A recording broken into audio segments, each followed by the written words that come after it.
A year ago, you said, just referenced that a little while ago, that you didn't really know a year ago what to expect when it came to recruiting. A lot of people didn't know what to expect from Ohio State at that point.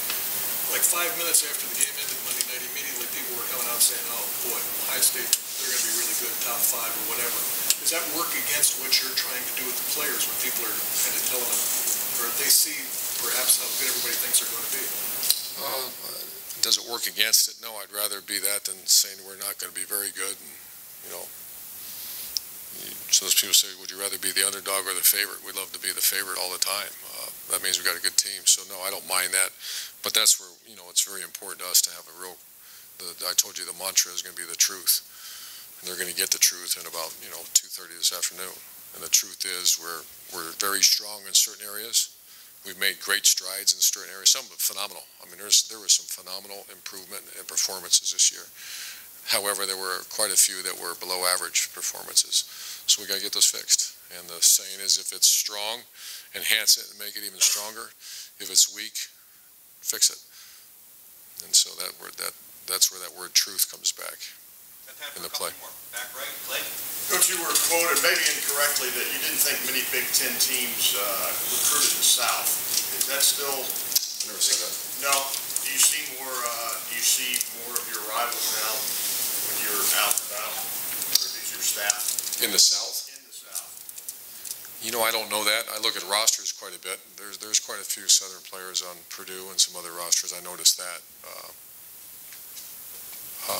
I think just the number right now you're looking at. Once again, I got to make this clear. It's not in my opinion. Everybody has their own opinions. The quality is not the difference. There's some great quality players, but you're seeing just the quantity because of population shifts and everything else. There's more of them.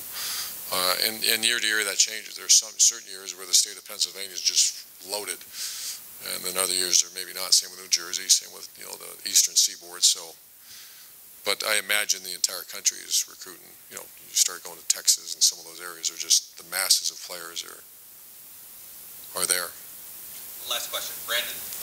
Coach, right here. You said last year that you talked about the wide receivers being one of the most unprepared groups that you've been around. What are your expectations? What do you want to see from Braxton and the receivers, I guess, this offseason? Yeah, monumental. I mean, not monumental. Probably not the right word. Drastic improvement. We still are not. We're much better than we were, but we weren't where we need to be. We're still not. And Braxton's a great young man, and Kenny Guyton, and they really improved. And I'm looking forward to another. And they'll tell you that we're looking for another giant step. I asked them to make a tremendous step. I remember I told you if they show up in August without working in the summer, and the great thing is they did. But you can tell how much further we still need to jump. So I'm expecting a big jump again. And if they big jump again, I think we're getting pretty close to where we need to be. Perfect. Can I ask you one last thing? It's up to Jerry. Okay. You lost some big-time leaders from this team, like Zach Warren, sure John Simon. Who do you see emerging? Do you have your eye on a couple of guys that you think could fill that? Because that would seem to be a big void going into the... Huge void. That's a great question. And Jordan Hall returning is a tremendous boost because he was elected captain last year. I'm looking for C.J. Barnett and Christian Bryant to step up. Guys that I'm already had conversation with that have not been in that situation, but now they are, and that's Philly Brown and Carlos Hyde. Jack Mewhort is already there. He's already a leader, so we're asking him to take over a position that maybe a Simon took, and that's the overall heart. I mean, I love him, and he's a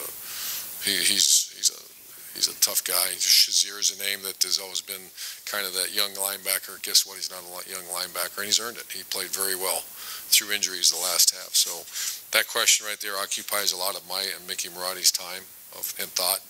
And the good thing is we get to reevaluate, and we started Monday. So we're in the evaluation phase of who can fulfill those roles. Because that was, don't make no doubt about it now, that was a huge part of us this successful season.